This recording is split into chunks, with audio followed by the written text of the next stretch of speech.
Seja bem-vindo ao Instituto Federal do Sudeste de Minas Gerais, campus Rio Pombo. Hoje nós vamos continuar a nossa conversa falando a respeito das transformações do nitrogênio no solo. Mais especificamente, nesse momento, nessa parte da nossa discussão sobre as transformações do nitrogênio, nós vamos falar sobre as características desse nutriente no solo, sobre as possíveis interações microbianas, e sobre dois processos muito importantes, que são a mineralização e a imobilização. O nitrogênio ele é essencial, nós discutimos ele justamente porque ele é essencial, né, para todas as formas de vida no planeta, em especial para as plantas, onde a gente vai ter cerca de 1,3 até 6% da planta sendo constituída, né, por nitrogênio quando a gente compara a quantidade de nutrientes pela matéria seca. Então é uma grande quantidade de nitrogênio que é necessário para o crescimento das plantas e com isso a demanda por esse nutriente, né, é muito alta. E certamente com essa demanda alta existe também a necessidade de fazer a adequada ter a adequada disponibilização desse nutriente, e para isso é importante que a gente conheça, né, toda a dinâmica desse nutriente no solo, quais que são as transformações, em que momentos ele está disponível, em que momentos ele não está disponível, quais são as rotas de perda desse nutriente, como evitá-las, né? Então, nesse contexto, é interessante a gente ter uma visão geral sobre o ciclo do nitrogênio, né? O nitrogênio atmosférico, ele pode ser fixado de maneira simbiótica, né? Ou por micro-organismos de vida livre.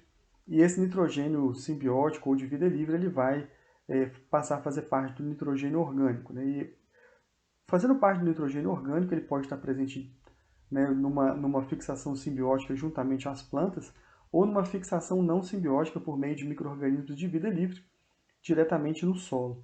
E com isso ele pode ser, né, se for, né, fixado pelas plantas, ele pode chegar aos animais, né, e depois, por um processo de decomposição, ele pode fazer parte do nitrogênio orgânico do solo. O nitrogênio orgânico do solo ele pode ser mineralizado, né, por meio da amonificação e formar amônio. O amônio pode ser, né, tanto absorvido pela planta como transformado em nitrato, e o nitrato, da mesma forma, ele pode ser absorvido pelas plantas, é, transformado novamente em amônio no processo de redução assimilatória, ou ser perdido para a atmosfera por meio do processo de desnitrificação. Então a gente destacou aqui os principais processos em que os micro-organismos atuam, né, no ciclo do nitrogênio. É claro que essas informações que nós estamos mostrando aqui, elas vão ser complementadas pelas reações e pelas interações químicas do nitrogênio no solo. Mas certamente essas modificações e essas etapas que nós mostramos aqui, elas têm grande relevância para a disponibilização ou não do nitrogênio de maneira efetiva para as plantas, né? Ou de maneira geral, o nitrogênio, 98% do nitrogênio da Terra está disponível, está indisponível, na verdade, como rochas ígneas, rochas sedimentares ou como materiais fósseis. Né? Do nitrogênio que resta, desses 2% que restam, 78% desse nitrogênio está na forma de nitrogênio atmosférico, N2. E no solo, a gente tem disponível apenas 0,0027% do total desse nitrogênio. Então, a maior concentração de nitrogênio que nós temos no planeta está na atmosfera. A atmosfera ela tem uma quantidade bastante grande de nitrogênio, e essa grande quantidade de nitrogênio ela vai ser, obviamente, utilizada pelas plantas e nos ambientes naturais, né? Então, é o maior reservatório que nós temos, é o maior reservatório prontamente disponível, na verdade, ele está disponível na atmosfera. No entanto, nós vamos ver que esse nitrogênio que está na atmosfera, ele é acessível inicialmente apenas por um pequeno grupo de micro-organismos capazes de realizar a fixação biológica. E a partir daí, ele passa a ser disponibilizado para os outros micro-organismos.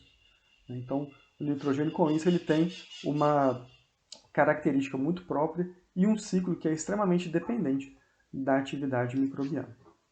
Então, do nitrogênio presente no solo, né, a maioria dele está na forma orgânica, e quanto maior for o reservatório de nitrogênio, menos reativo ele será. Então, o nitrogênio que está na atmosfera ele vai demorar milhares de anos para poder ter uma ciclagem, né, para poder ciclar, para poder, né, passar da sua forma orgânica para inorgânica. O nitrogênio orgânico do solo ele pode levar décadas, a depender do tipo de nutriente que está disponível.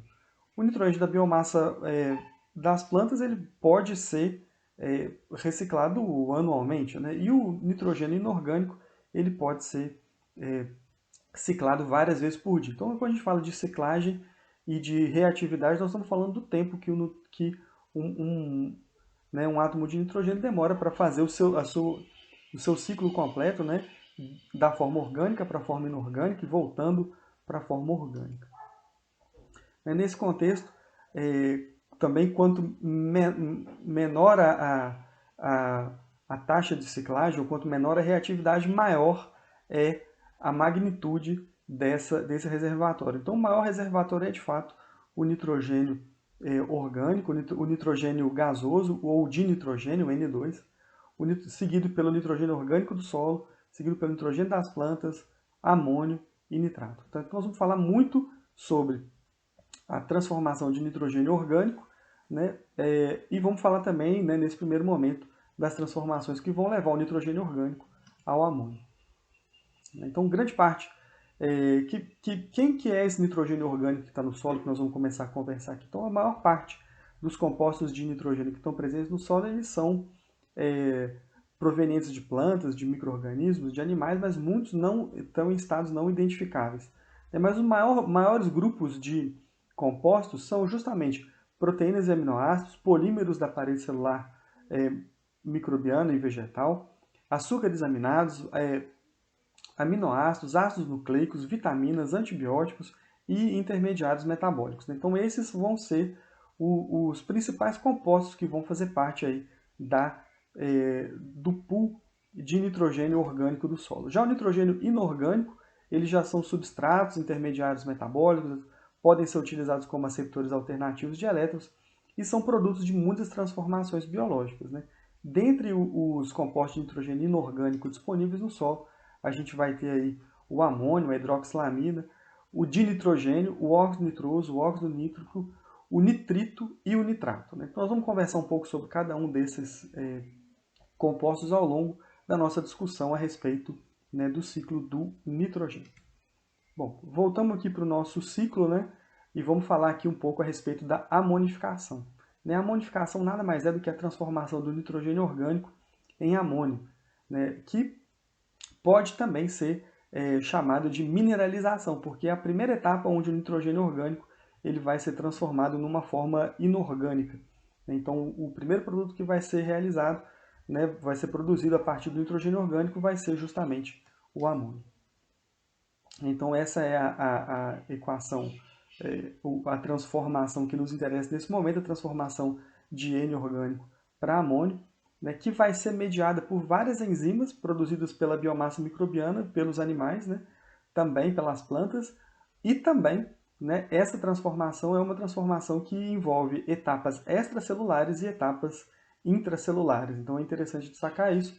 É uma transformação que não acontece unicamente por enzimas extracelulares, ela depende também, né, de etapas intracelulares. De maneira geral, né, voltando um pouco a um tipo de esquema que nós já usamos anteriormente, a gente está vendo aqui um esquema em que nós vemos os polímeros, né, as moléculas orgânicas disponíveis no solo na forma de polímeros, que por meio de enzimas extracelulares produzidas, né, por plantas, animais, micro-organismos, vão ser decompostas em suas subunidades monoméricas, e essas subunidades monoméricas contendo nitrogênio vão ser absorvidas para dentro das células microbianas. A partir daí a gente tem, né, a transformação dessas moléculas monoméricas por enzimas intracelulares. E essas enzimas intracelulares elas vão inicialmente utilizar esse material no seu catabolismo, né, para a produção de energia. Né? Uma parte desse material vai ser redirecionada para o anabolismo, que é justamente a produção de outras macromoléculas que são necessárias, mas à medida que esse material é utilizado, e à medida que a demanda da planta, ou do micro-organismo, nesse caso mais específico, é preenchida, né, a demanda por amônio, por nitrogênio é preenchido, o amônio ele vai ficar em excesso dentro da célula. Então, o amônio que vai ser absorvido, ele vai ser assimilado ou ele vai ser prontamente utilizado, né, para o metabolismo microbiano. Então ele pode ser reassimilado, inserido em outras moléculas e utilizado. Mas à medida que toda a demanda da célula for preenchida, né, toda a demanda da célula por amônio for preenchida, o amônio que é um agente tóxico, né, que é um agente que afeta as funções vitais da bactéria, que tende a prejudicar o crescimento e o desenvolvimento das bactérias, ele é enviado para fora da célula sempre que ele estiver em excesso. Então, sempre que o amônio estiver em excesso, ele vai ser enviado para fora da célula, concretizando o processo de mineralização, né? Então, o amônio vai ser liberado para o solo pelos micro-organismos, né? Porque ele foi, né, como resultado de um processo de decomposição microbiana que gerou amônio em excesso dentro da célula, e esse amônio em excesso ele tem que ser liberado para não prejudicar o desenvolvimento microbiano. Então, a partir daí, a gente tem o amônio disponível no solo de novo, podendo ser reabsorvido por outros micro-organismos ou pelas plantas, ou ainda podendo sofrer outras transformações, conforme nós vamos ver, né, mais à frente aqui. É interessante destacar que o micro-organismo, o principal, dada a demanda, né, a quantidade de carbono que o micro-organismo precisa, né, e considerando a baixa disponibilidade de carbono no solo, o que acontece na maioria das vezes é que a decomposição desse material orgânico, a produção das enzimas celulares, a absorção, né, dos materiais monoméricos, todo esse processo que os micro-organismos realizam, é realizado primariamente na busca por fontes de carbono e energia de micro-organismos heterotróficos, né? Então, veja que nesse caso a gente tem micro-organismos que estão buscando carbono e energia no solo, né? E uma vez que eles suprem as suas demandas de carbono e energia, paralelamente eles suprem também as suas demandas aí por nitrogênio, fósforo, enxofre, e eventualmente, caso, por exemplo, o nitrogênio esteja em excesso, ele é disponibilizado para os outros micro-organismos. Então a gente está vendo aqui, né, a gente lembra aí da relação CN, né? A relação CN ela se aplica aqui. Nós vamos precisar de muito mais carbono do que de nitrogênio. Então é muito mais provável que o micro-organismo ele procure no solo suprir as suas fontes de carbono, né? E suprindo a fonte de carbono, ele acaba também suprindo as fontes suprindo a sua demanda de nitrogênio. Então a gente está conversando aqui sobre a amonificação e sobre esse processo de mineralização do nitrogênio, tendo em vista sempre que a principal motor, que o principal demanda de um micro-organismo no solo é suprir a sua demanda de carbono. Então, uma vez que a gente viu a grosso modo como é que funciona esse processo, né, de mineralização, é interessante a gente ver para alguns nutrientes, para alguns compostos específicos, como as proteínas, né? As proteínas são compostos poliméricos, né, cujo o seu monômero, a sua menor subunidade é um aminoácido, né, que é um composto que apresenta nitrogênio. Então, o que acontece normalmente é que a proteína do solo ela vai ser degradada por protease formando peptídeos, ou seja, então uma longa cadeia de proteínas vai ser inicialmente quebrada em cadeias menores de aminoácidos que depois vão ser quebrados pelas peptidases, liberando e disponibilizando os N-aminoácidos que poderão ser absorvidos pelos fungos e bactérias, né? E uma vez que isso aconteça, né, os N-aminoácidos eles vão poder passar pelos processos de desaminação, né, pelas reações de desaminação, liberando os grupos nitro os grupos amino para dentro, né, no interior do micro-organismo para poder sofrer outras transformações. O mesmo acontece com o DNA e RNA, que possui, né, na sua constituição bases nitrogenadas, né? Essas bases nitrogenadas, como as purinas e pirimidinas, elas vão ser processadas e metabolizadas no interior dos micro-organismos. Mas no solo, o DNA e o RNA vão ser degradados por DNAs e RNAs, né, que posteriormente vão chegar aí até a sua base nitrogenada, e essa base nitrogenada vai ser processada dentro do micro-organismo. Então a gente tem uma gama de proteínas, né, e de enzimas que vão que vão disponibilizar o nitrogênio a partir de uma infinidade de substratos. A gente colocou alguns substratos aqui, algumas enzimas, né, e essas enzimas elas vão estar envolvidas na produção dos diferentes tipos de monômeros, né? Então a gente vai ter a proteína que vai ser degradada pela protease, os peptídeos pelas peptidases, a quitina pela quitinase, a quitobiose pela quitobiase, o peptidoglicano da parede celular das bactérias pela lisozima, o DNA e o RNA pelas endo- e exonucleases, né, pelas DNase e RNase que têm essa característica de poderem ser endonuclease ou exonuclease, e pelas ureases que vai justamente decompor a ureia. Então a gente viu que tem várias enzimas para cada tipo de material, né? E esses materiais vão ser liberados no solo e os micro-organismos vão poder utilizar esse material para o seu metabolismo, primariamente para suprir as fontes de carbono, mas também, né, em paralelo, a depender de vários fatores ambientais, inclusive da relação CN do material, podendo fornecer nitrogênio, que vai ser ou mineralizado ou bem imobilizado pelo micro-organismo. Um detalhe interessante aqui a respeito da decomposição da ureia, por exemplo, né? A ureia ela é decomposta, ela é um elemento que pode ser mineralizado diretamente no solo, né? Ela é um composto que pode ser mineralizado diretamente no solo por meio da ação da urease, né? E a urease ela vai produzir, né, inicialmente o carbonato de amônio e depois vai produzir o amônio juntamente com hidroxilas, né? E qual que é o problema de se produzir amônio com hidroxilas? O problema, como vocês já devem ter visto em fertilidade do solo ou em outros contextos, né, é que o amônio em ambiente alcalino ele tende a ser volatilizado. Então a urease ela tem essa característica de produzir, né, o amônio, mas também e o gás carbônico, mas, né, assim que ela produz o amônio, existe o risco de haver a produção de existe o risco de haver a alcalinização e com a alcalinização haver também a volatilização do amônio. Na verdade, sempre que a gente fala de amônio, sempre que a gente fala do solo, sempre que a gente fala desses processos, né, envolvendo amônio no solo, amônio e compostos alcalinos não são uma boa combinação porque eles levam justamente à volatilização. Então, sempre que existe a utilização de adubos com alta,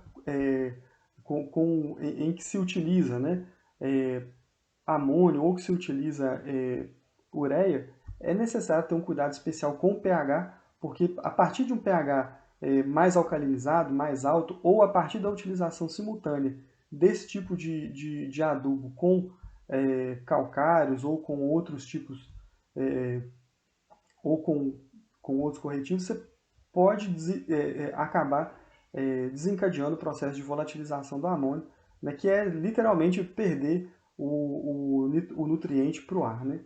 Da mesma forma, nós vamos conversar aqui, né, para frente, ao longo do processo esse processo de volatilização do amônio ele pode acontecer também, né, em compostagem. Né? Toda vez que você passa ao lado de uma composteira e sente cheiro de amônia, é porque você está perdendo o nutriente para a atmosfera.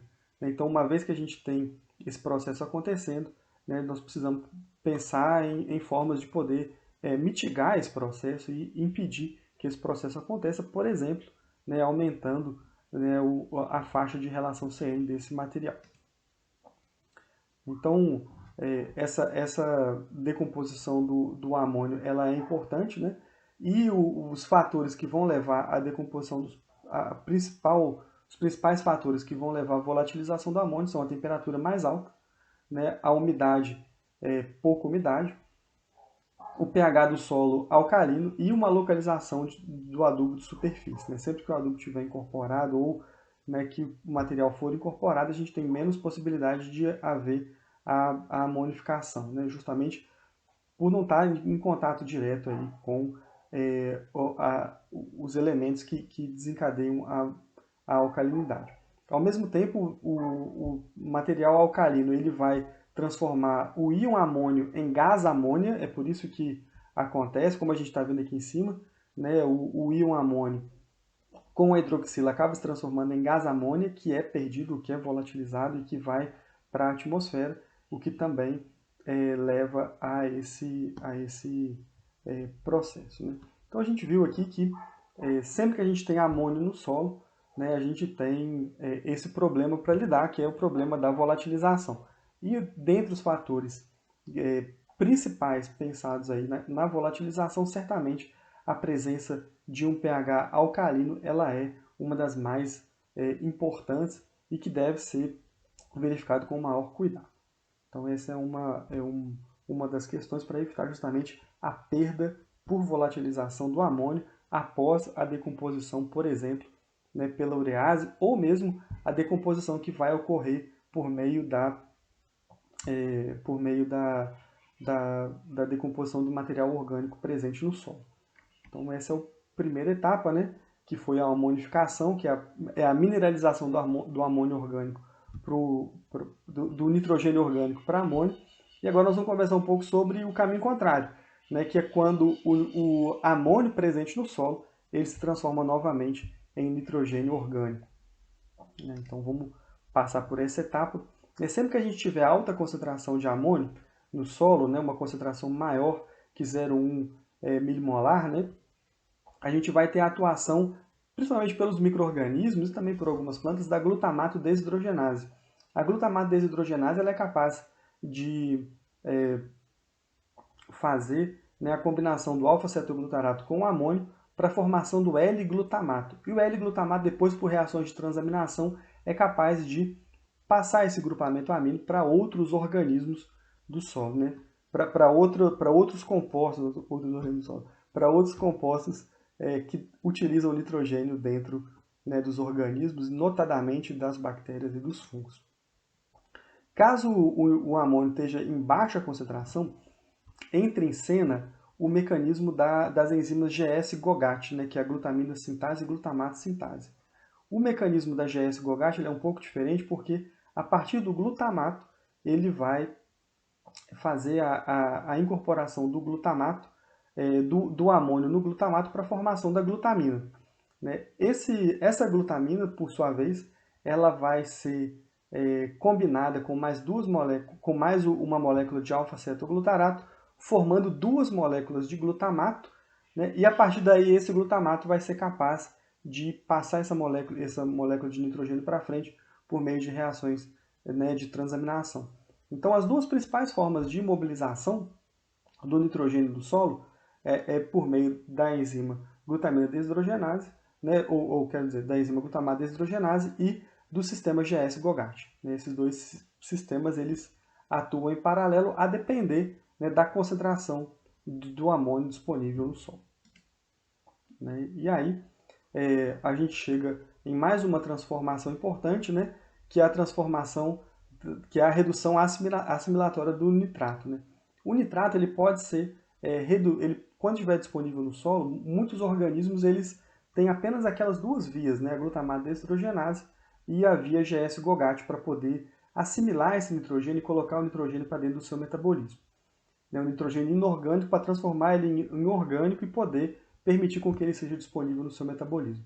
E o que acontece aqui é que, por vezes, os organismos são capazes de absorver nitrito, ou nitrato, quer dizer, são capazes de absorver nitrato. Uma vez que eles absorvem nitrato, eles precisam transformar esse nitrato em amônio para poder assimilar esse nitrato, para poder transformar esse nitrato nas moléculas orgânicas que as bactérias e fungos precisam.